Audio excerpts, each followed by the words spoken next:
Welcome, parents, to our MTA News Valentine's Edition.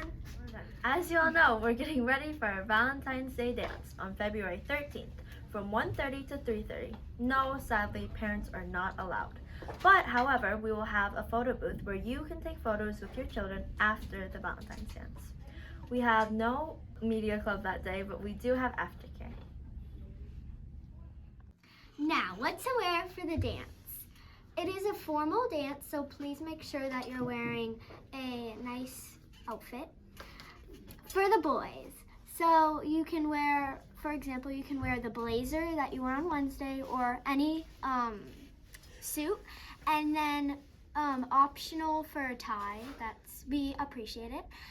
And now for the girls. So you can wear a shirt with pants, but if you wear a dress, please make sure that you wear shorts under, and you can wear heels. Hi parents, as you may know, we have our Valentine's Day dance, and we encourage parents to sign up to do the sign-up sheet, which is in the front with Miss Alvey, to do healthy bite-sized treats. If you want to do Valentine's for your classmates, like gifts, you can bring anything but candy, like pencils, erasers, little like Lego packets, stickers, maybe even markers or something. But anything but candy usually works. It's small. Just as a reminder, the Valentine's dance is going to be upstairs in the gym. We're going to have a dance floor, which is going to be really cool, and pickup is going to be at 3:30 p.m. upstairs at the gym.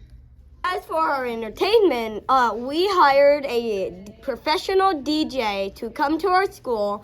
We're also going to have karaoke, musical chairs, line dancing, hula hoop contest, which will be very fun if you know how to hula hoop. So you better get practicing your hula hooper. See you Friday!